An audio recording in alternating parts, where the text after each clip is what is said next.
Assalamualaikum warahmatullahi wabarakatuh. Selamat pagi dan salam sejahtera bagi kita semua. Berdirinya kami di sini akan menyelesaikan tugas kami mengenai proyek penguatan profil pelajar Pancasila yang bertema kearifan lokal.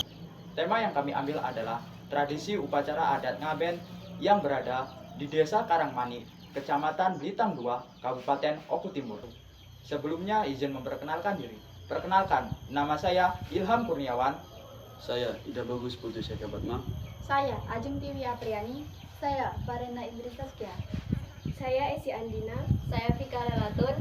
Saya Restu Ramadan. Baik, sebelumnya saya sudah berada dengan salah satu narasumber kearifan lokal yang berada di Desa Karangmani. Kami di sini akan melakukan sesi wawancara dengan salah satu tokoh kearifan lokal yang berada di Desa Karangmani mengenai tradisi Ngaben. Izin mengganggu waktunya sebentar, Pak. Siap. Dengan Bapak siapa? Nama saya Ida Bagus Gede Surya. Usia Bapak? Usia saya 48 tahun. Pekerjaan yang sedang dijalani saat ini? Pekerjaan saya ya biasa seperti kebanyakan masyarakat sebagai petani. Bolehkah saya mengajukan beberapa pertanyaan kepada Bapak Silakan. mengenai tradisi upacara Ngaben? Siap. Untuk pertanyaan pertama, Pak, apa latar belakang dari tradisi upacara Ngaben? Ngaben itu sendiri mengandung makna yang sangat dalam. Nah itu ya, kalau boleh dibilang itu ada 3 proses. Nah, Ngaben itu bukan hanya sekedar pembakaran mayat saja, tetapi maknanya itu ada unsur penyucian, ada unsur daripada pengembalian, dan ada unsur menghilangkan. Nah, latar belakang yang ditanyakan, latar belakang untuk pelaksanaan Ngaben itu sendiri sebenarnya itu adalah secara umumnya itu adanya Trirena. Nah, Trirena itu kalau menurut ajaran kami di tempat agama Hindu ya, setiap masyarakat atau manusia yang lahir ke dunia, kalau dia yang berajaran agama Hindu itu secara otomatis dia tuh punya hutang yang disebut itu Trirena. 3 hutang yang paling dasar sebelum melaksanakan apapun.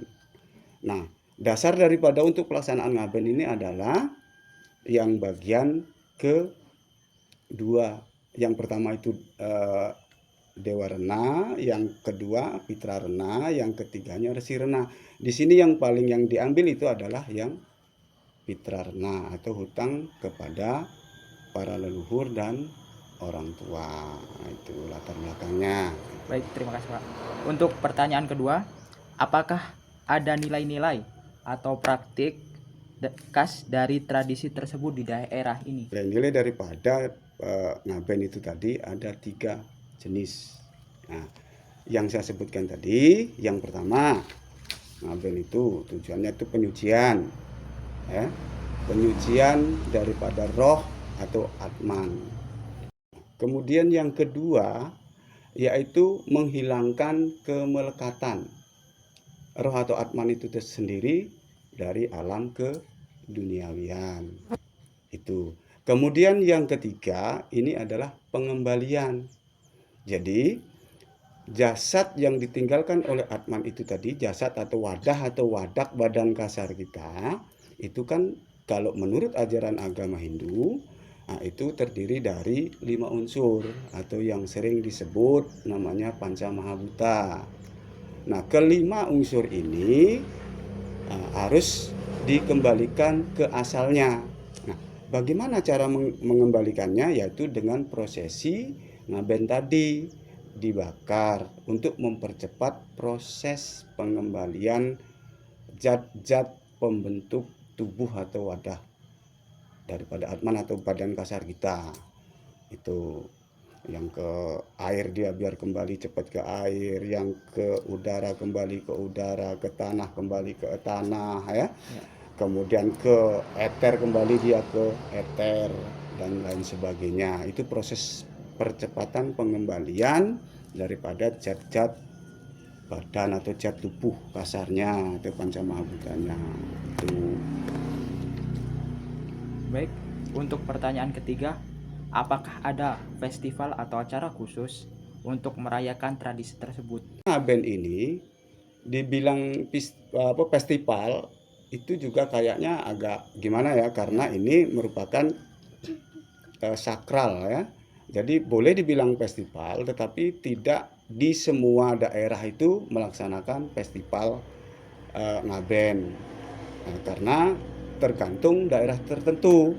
Semisal di Karangmanik contohnya ya, di desa ini sekarang, kalau di pemakaman itu ya, di pemakaman itu sudah tidak ada lagi jasad ya, yang tertanam di makam ya. Jadi festival itu tidak bisa dilaksanakan, karena kalau festival itu namanya ngerit. Ngerit itu kalau bahasa Jawanya masal ya. Kalau bahasa Jawanya masal. Seperti sunat masal kan barengan. Nah, Ya, kalau di sini ngaben ngerit, nah itulah sejenis kayak festival barengan, jadi bisa 100 orang, 200 orang itu sekali pelaksanaannya. Nah, itu kan seperti festival. Jadi nah, perjalanannya seperti itu. Tetapi kalau di Karangmanik ini, di makam di Karangmanik ini sudah tidak ada lagi jasad yang tertanam. Jadi untuk melaksanakan festival itu ada waktu-waktu tertentu dengan tenggang waktu atau jarak waktu. Mungkin kalau di daerah lain bisa 2 tahun sekali, 3 tahun sekali, karena kalau mungkin masih banyak jasad yang tertanam. Karena di Karangmanik ini rata-rata setiap orang meninggal itu pasti langsung di aben atau dikremasi atau dibakar tadi. Itu kalau festival kan dia harus banyak. Kalau satu kan tidak festival namanya kan. Itu karena pribadi kalau satu. baik. Untuk pertanyaan keempat, bagaimana masyarakat melestarikan dan menghormati tradisi tersebut hingga dapat bertahan hingga saat ini? Nah, kebanyakan yang melaksanakan upacara atau prosesi pengabenan ini adalah umat Hindu yang dari Bali. Sedangkan di sini pun ada umat Hindu yang orang Jawa, memang Hindu yang berasal dari Jawa. Nah, kalau dilihat dari pengalaman yang sudah itu ya, di sini dulu ya, saya lihat dulu. Nah, caranya mempertahankan ini ya, bagaimana prosesi pengabenan atau tradisi ngaben itu bisa bertahan sampai sekarang atau terjaga dari zaman dulu sampai sekarang, gitu maksudnya. Ya, Nah, itu kalau di adat kami ya, itu di adat Hindu itu sudah merupakan suatu tradisi yang ditanamkan sejak dia lahir. Sejak dia kecil itu sudah ditanamkan nilai-nilai luhur daripada peninggalan adat budaya nenek moyang. Dan itu bukan hanya ditanamkan saja, melainkan itu pun harus benar-benar dilaksanakan dan ditaati. Karena di keadatan kami ada yang namanya aweg-aweg ya. Aweg-aweg ya. Aweg-aweg itu suatu peraturan yang wajib ya. Suatu peraturan yang wajib dilaksanakan, diikuti oleh seluruh lapisan masyarakat, khususnya umat Hindu Bali. Tidak boleh dilanggar, itu wajib sekali. Makanya nilai-nilai daripada budaya tradisional kami itu masih tetap terjaga, karena terus sistemnya itu turun-temurun, terus diberikan turun-temurun sejak dari kecil. untuk pertanyaan terakhir, Pak, apakah ada hambatan atau tantangan yang dihadapi dalam pelestarian tradisi ngaben? Nah, kalau di tradisi ngaben kami selama ini sih memang nggak ada tantangan dari pihak manapun, nggak ada kesulitan dari di dalam pun tidak ada, karena itu sudah merupakan suatu kesepakatan ya, keputusan bersama yang diputuskan oleh kita sendiri selaku pelaku di dalamnya itu. Jadi tidak ada yang merasa keberatan, karena itu sudah merupakan suatu kesepakatan atau persetujuan bersama. Jadi bagaimanapun, apapun keadaannya, bagaimanapun bentuknya, itu tetap harus dijalankan. Nah, itu merupakan tradisi adat dan keagamaan yang memang harus dihormati. Gitu. Itu intinya. Baik, terima kasih. Mungkin cukup itu informasi mengenai tradisi upacara ngaben yang berada di Desa Karangmani, Kecamatan Belitang II, Kabupaten Oku Timur.